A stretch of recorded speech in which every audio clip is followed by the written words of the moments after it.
Friends, मैं आज आप लोगों के लिए हिंदी का मॉडल पेपर लेके आई हूँ क्लास 10th के लिए। तो ये 2020 का पेपर है। तो आप देख लीजिए हिंदी का मॉडल पेपर।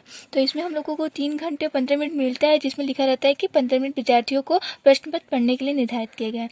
10 नंबर का साहित्य आता है, तो मैंने साहित्य सारा बता दिया है, उसको आप लोग देख लीजिएगा। अगर सारा मॉडल पेपर अगर आप लोग याद कर लेंगे 2-3 साल का पिछले ईयर्स का, तो जितना उम्मीद रहता है कि मॉडल पेपर अगर याद रहता है तो पेपर भी अच्छा जाता है, क्योंकि अधिकतर क्वेश्चन मिल जाते हैं। तो देखिए पहला क्वेश्चन क्या है हमारा। निम्नलिखित कथनों में से कोई एक का कथन सही है, उसे पहचान कर लिखिए। इन 4 ऑप्शन दिए रहेंगे, चारों ऑप्शन में से जो ऑप्शन सही रहेगा वो लिख लीजिएगा। तो इसमें से हमारा तीसरा ऑप्शन सही है, जैसे कि डॉक्टर नगेंद्र प्रसिद्ध उपन्यासकारक थे। तो आप इसे बस यहाँ पे प्रश्न उतारिएगा, वहाँ पे तीसरा पॉइंट डाल के फिर इस क्वेश्चन को उतार के यहाँ पे सामने टिक कर दीजिएगा। दूसरा प्रश्न, पहले का ख देखिए। निम्नलिखित कृतियों में से किसी एक कृति के लेखक का नाम लिखिए। आपको 4-5 दिए रहेंगे, उनमें से किसी एक का लिखना रहेगा।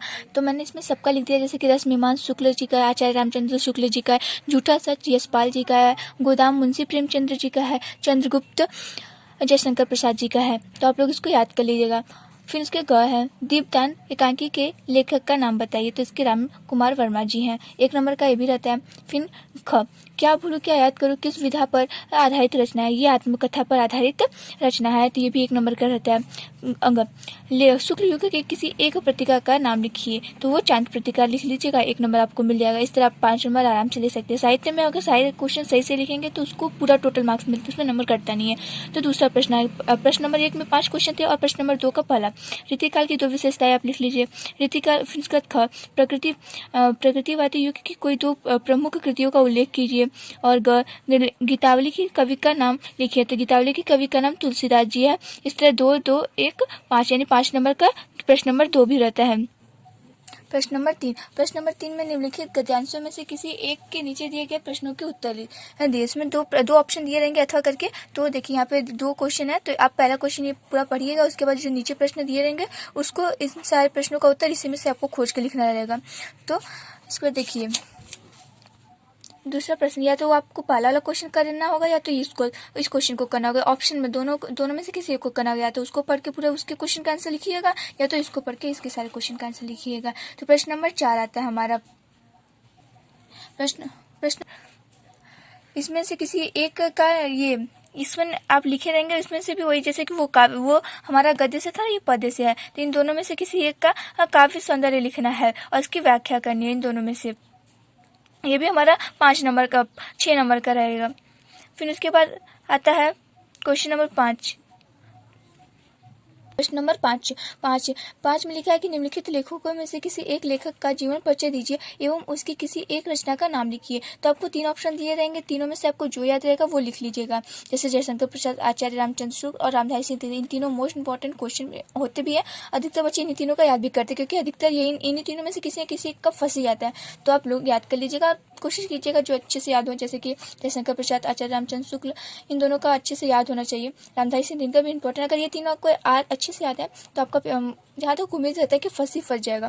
तो ख, इन तीनों में से एक को लिखना रहेगा, और भी 3 नंबर का रहता है ये। ख, निम्नलिखित कवियों में से किसी एक कवि का जीवन परिचय लिखिए एवं उसकी किसी एक रचना का नाम। ये भी 3 नंबर का रहता है। आपको तीनों में से जो भी याद रहेगा उनमें से किसी एक का अच्छे से लिख लीजिएगा।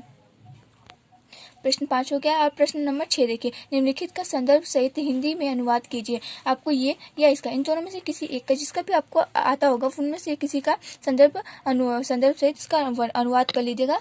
तो इन दोनों में से आप किसी एक का कर लीजिएगा। प्रश्न नंबर 7 में आता है कि अपनी पाठ्य पुस्तक से कंठस्थ किया हुआ किसी एक श्लोक को लिखिए जो अपने प्रश्न पत्र में न दिया। इसको छोड़ के आपको जो भी इस स्लोगन को छोड़ के आपको जो भी स्लोगन याद हो वो आप लिख सकते हैं। यहाँ पे 2 नंबर आपको मिल जाएगा। और 7वें का ख देखिए। निम्नलिखित प्रश्नों में से किन्हीं 2 प्रश्नों का उत्तर संस्कृत में दीजिएगा। आपको 4 प्रश्न दिए रहेंगे, चारों में से आपको 2 लिख करना होगा, जो याद रहेगा आप उसमें से। प्रश्न नंबर 8 ने दिया कि करुण रस या हास्य रस की परिभाषा उदाहरण सहित लिखिए। करुण रस या हास्य दोनों में से किसी एक का रस की परिभाषा उदाहरण सहित देना है। मैंने रस की एक वीडियो अपलोड किया है। अगर आप लोगों को नहीं आता या फिर उदाहरण आप लोगों को कठिन मिलता है तो मेरे चैनल पर आप लोग देख सकते हैं। चैनल का लिंक मैंने, चैनल का नाम मतलब नीचे दिया गया वीडियो में, तो आप देख लीजिएगा। उपेक्षा अलंकार और उपमा अलंकार की परिभाषा उदाहरण से दीजिए। उपेक्षा अलंकार या उपमा अलंकार दोनों में से किसी एक अलंकार की परिभाषा उदाहरण सहित लिखना है। इसका भी मैंने वीडियो बनाया है। अगर आप लोगों को नहीं आता या फिर समझ में नहीं आता तो मैं एकदम सिंपल लैंग्वेज में अपने वीडियो में बनाई हूँ, तो आप लोग मेरे चैनल पर जाकर उसको भी देख सकते हैं। और ग नंबर रोला और सोरठा छंद की परिभाषा उदाहरण सहित, तो इन दोनों में से किसी एक की परिभाषा उदाहरण सहित लिखना है। प्रश्न नंबर 9 आता है कि निम्नलिखित उपसर्गों में से किन्हीं तीन के मेल से एक एक शब्द बनाइए। आपको 5 दिए रहेंगे, किन्हीं तीन का एक एक शब्द बनाना रहेगा। मैंने सबका लिख दिया है, जैसे कि निर का निर्जीव, अप का अपमान, अधिक का अधिकार, अ का अभाव, अभि का अभिमान या अभिवादन। सिर्फ एक ही लिखना है, आप एक ही लिख लीजिएगा और याद भी कर लीजिए। सारा मॉडल पेपर याद रहेगा तो आप यकीन मानिए कि आपका पेपर बहुत अच्छा आ जाएगा। फिर उसके बाद 9 का ख, निम्नलिखित में से किन्हीं दो प्रत्ययों का प्रयोग करके एक एक शब्द बनाइए। आप लोग प्रश्न को ध्यान से पढ़ा कीजिए। वैसे तो इसको डायरेक्ट कर दिया जाता है कि कितने प्रश्न को करना है, जैसे इसमें 3 करना था, इसमें 2 करना, तो इसमें सिर्फ आप लोग 2 कीजिएगा। ये मत सोचिए कि आ रहा है तो सारा कर दूँ तो नंबर ज़्यादा मिलेगा, ऐसा कुछ नहीं होता है। तो प्रश्न नंबर 5 में आपको सिर्फ 2 करना है, जैसे तत्व है तो महत्व, ता है तो अमरता सफलता, ब है तो बनावट लिखावट, पन है तो अपनापन भाईपन, आई का पराई बहाई।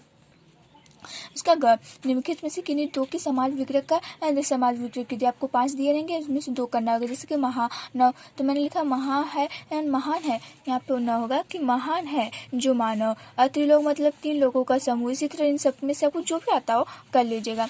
तो ख, निम्नलिखित में से किन्हीं 2 शब्दों को तत्सम रूप में लिखिए। तो इनके 2 शब्द किन्हीं 2 के आपको तत्सम शब्दों में लिखना होगा। ये आपके 2 नंबर के, एक सही पे 1 नंबर मिल जाएगा। जैसे सावन का श्रावण, पाक का पक्का, नेह का स्नेह, घी का वर्षा का वर्षा। इसी तरह आपको 2 शिफ्ट लिखना रहेगा। उसके बाद अंग, निम्नलिखित में से किन्हीं 2 शब्दों को पर्यायवाची शब्द लिखिए।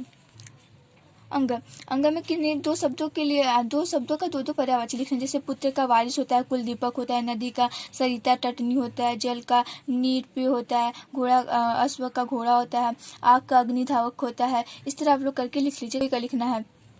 प्रश्न नंबर 10 आता है कि निम्नलिखित में से किन्हीं 2 में संधि विच्छेद कीजिए और संधि का नाम लिखिए। तो जैसे कि यहाँ पे तथा धन एव तदेव, अति धन अंत अत्यंत, पति धन उत्तरम प्रत्युत्तरम, तद धन एव तदेव। इस तरह करके आप लिख संधि बना के और उसके बाद संधि का नाम लिख दीजिएगा। ख, निम्नलिखित शब्दों के रूप षष्ठी विभक्ति और एक वचन में लिखिए। तो फल या मति दोनों में से किसी एक का षष्ठी विभक्ति एक वचन लिखना है, सिर्फ एक। और उसके बाद तत् या प्युस मत का एक षष्ठी विभक्ति एक वचन, दोनों में से किसी एक शब्द रहेगा, एक शब्द लिखना रहेगा और एक नंबर आपको मिलेगा। उसके बाद नंबर आता है ग, निम्नलिखित में से किसी एक की धातु, लकार, पुरुष और वचन का उल्लेख कीजिए। तो आपको ये सारे मतलब कि पट धातु, हर्ष धातु, पक्ष और द्रव्य, इन्हीं चारों के बारे में अधिकतर कुछ पूछा जाता है। और यहाँ तक ये क्वेश्चन ये एकदम मोस्ट इम्पॉर्टेंट है, 2 साल लगातार पेपर में आया, तो आप लोग ध्यान से इस चीज़ को देख लीजिएगा। उसके बाद हमारा ख, निम्नलिखित में से किन्हीं 2 वाक्यों का संस्कृत में अनुवाद करना। तो आपको जो भी याद होगा इन 2 में से आप 2 कर लीजिएगा। उसके बाद बाकी की 2 छोड़ दीजिए। प्रश्न नंबर 11, निम्नलिखित विषयों में से किसी एक विषय पर निबंध लिखिए। तो इन 5 विषय दिया रहेगा, इन 5 में से किसी एक पर निबंध लिखना रहेगा। अगर आपको किसी भी निबंध का आपका वीडियो चाहिए तो आप लोग मुझे कमेंट करके बोल दीजिएगा, मैं लिख के आपको वीडियो बना के भेज दूंगी। प्रश्न नंबर 12 आता है कि अपने पठित खंड काव्य के आधार पर निम्नलिखित प्रश्नों में से किसी एक का उत्तर लिखिए। तो आप लोग जो भी पढ़े हो, इतने सारे आपको ऑप्शन दिए रहेंगे, इसके अलावा भी बहुत सारे ऑप्शन दिए हैं। इन सारे आपको 6 तक ऑप्शन दिए रहेंगे। तो इनमें से आपको जो भी याद रहेगा वो कर लीजिएगा। वैसे ज्योति जवाहर का खंड काव्य के कथा वस्तु पर संक्षेप ये अधिकतर कर बच्चे लिखते हैं, और जो जिसका पेपर वो भी शायद इसी पे लिखा है। तो आप लोग देख लीजिए, आपको जो भी याद रहेगा उनमें से आप इन दोनों पे लिख सकते हैं।